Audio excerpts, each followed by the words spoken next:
We have, for the last 2 years, been at a tragic political crossroads in this country.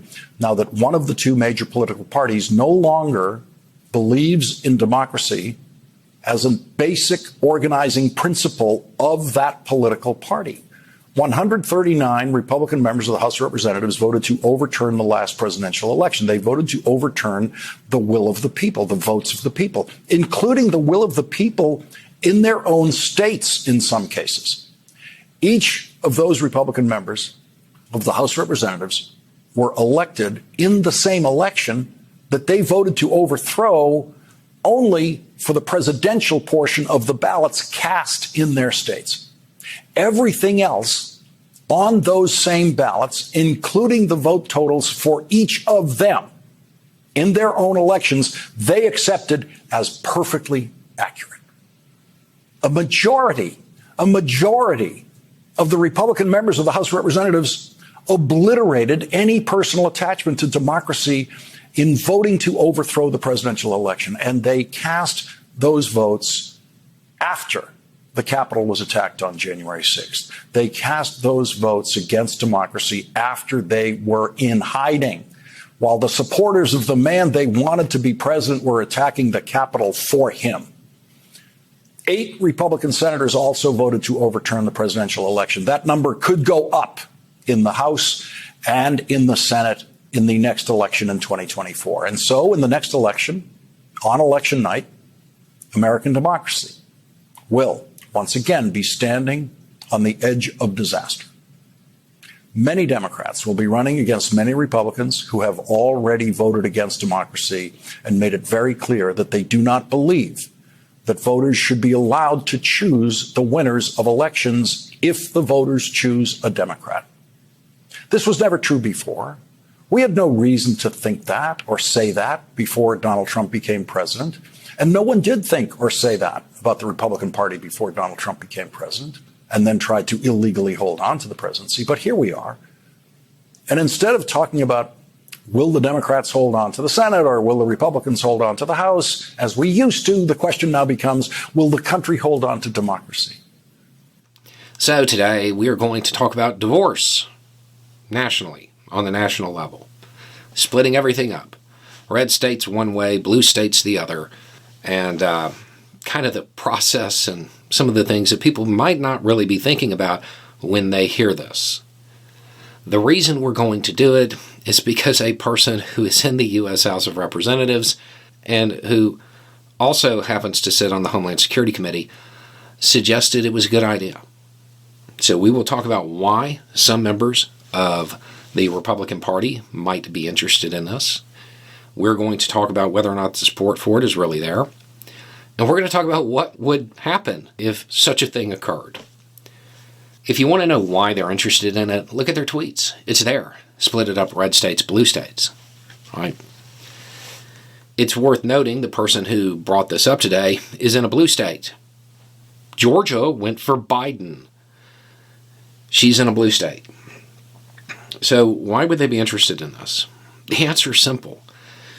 The far-right Republican Party platform does not win elections. It doesn't win. And they don't want to change their platform because they don't want to represent, despite some of their titles, they want to rule. They want to make up the rules and make other people follow them. They don't want to represent the will of the people. So if they can't win elections and they can't rule in the current system, what's the answer? Split it up. Create an authoritarian state. Break away. Rather than admit that their ideas are dated and don't reflect the majority of Americans, they would rather tear the country apart, make it weaker. Very much an America First idea. Okay. Is there really support for this? No, not really. I mean, there's more than I think there should be. But as more and more information came out about how this would actually function, I think a lot of people would cool on the idea. What would happen if in some weird situation it occurred? Red states would break away, form their own country. And then what? They'd have an authoritarian government, got that. But are these rich states? They're not. They're not. Most of them are net takers from the federal government. They get money from the federal government, money they would not be getting anymore. Since they are far right, they're not going to tax rich folk to get it. They're going to tax the working class. But they don't have that much money to begin with. When you actually look at social safety nets, when you actually look at what states get the most assistance from the federal government, it's the ones that think they can do without it. Then you look at the economies themselves. I mean, let's forget about the fact that they wouldn't be using the US dollar anymore, so they would actually have even weaker economies. But what kind of economy do these states have? They're resource producing. They're raw resource economies. That's what they sell. On the foreign policy scene, they would be referred to as developing nations or non-industrialized. And that's how they'd be treated. Wealthier powers, stronger powers would come into these states, cut deals with the authoritarians in charge, and extract the wealth. Same way it happens all over the world. There are a whole lot of people in the United States who do not understand the situation they would be in if they led their lifestyle in a different country. And that's what they're advocating for. This breakaway republic, it will not have the same power. It will not have the same economy. It won't have the same infrastructure. It won't have the same trade deals. It will become a developing nation. And I know some people are like, but, they have oil. Lots of developing nations have oil. That doesn't mean anything. And I would point out that the way that oil would be distributed, the money from that, in an authoritarian state, that doesn't benefit people on the bottom. I mean, even in the current state, the state that has the most oil that would be part of this group, they have a hard time keeping the lights on. It's one of those things that to the far right, it sounds good. It sounds good because they are so accustomed to all of the ease that the federal government's assistance to their state provides. Let's be honest, there's not a lot of high finance going on in Jackson. Their economy would not be good. Their standard of life, their way of going about their day would go down very quickly. And when you have a whole bunch of authoritarians in power who only care about themselves and are more interested in ruling than representing, well, that the amount of freedom you have, the liberties that you enjoy, they would disappear.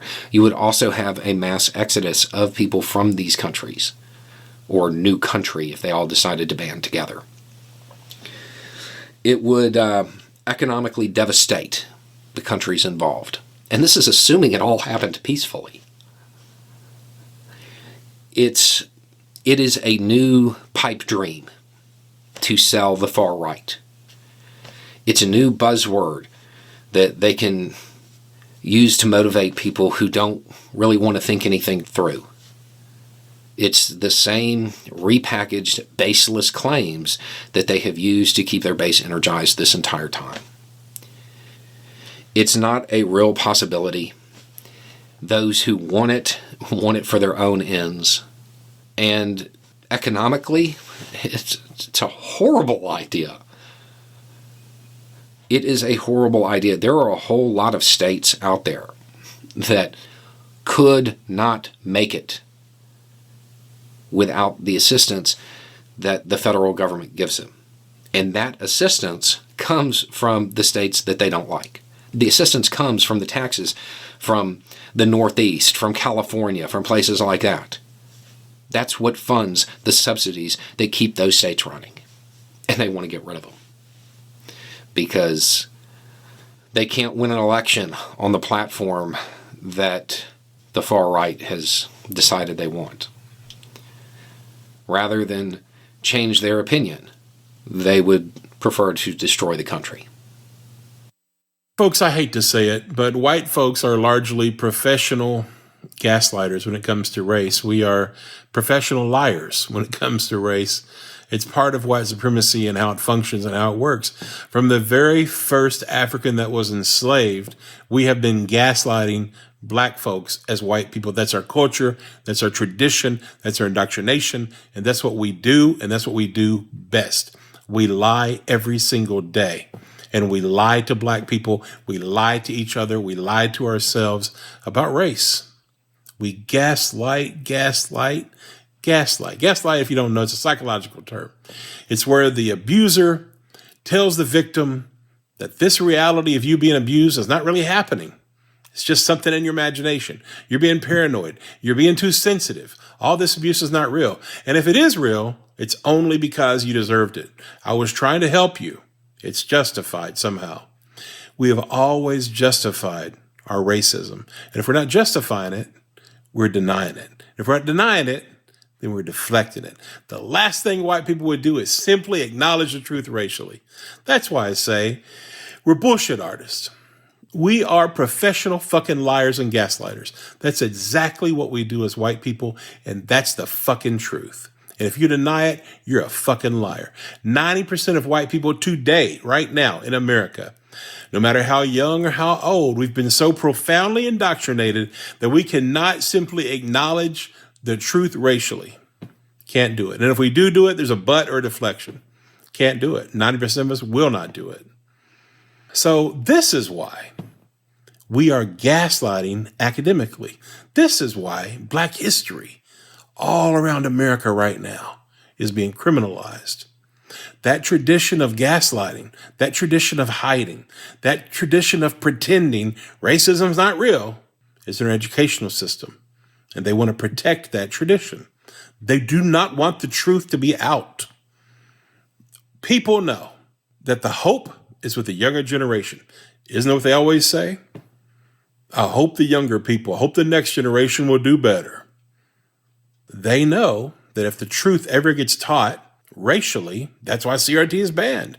That's why if you talk about race, it's banned. All around America, states, counties, schools, teachers, threat of arrest, Black stories, Black books, banned, erased, censored, libraries, empty, criminalization of Black history, folks. Because why?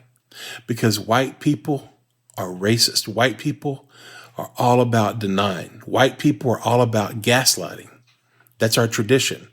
Deny, deflect, never teach the truth, never acknowledge the truth. Because if we do, if we teach the truth, what will happen? Economic advantages for white people, the dominant position could be threatened. They're threatened, like all bullies are threatened. They're threatened by their victims. So of course they don't want the truth to be taught. So what do? They keep it whitewashed. They keep the lies perpetrating, the narratives, the whitewashing. Pretend George Washington, Andrew Jackson were heroes as they owned hundreds of slaves. Keep pretending, keep denying. Let's not learn about Black history. Let's not learn about Black contributions. Why? Because that would be the truth. And that's not our tradition. We're supposed to promote whiteness. That's how white nationalism works. They pretend that, we're innocent. We're trying to protect the sensitivity of our white children. No, you're not. You're trying to keep white supremacy and your privilege alive. You want to be on top the same way that your parents wanted to be on top and their parents wanted to be on top. That's how white supremacy works. It's a power thing.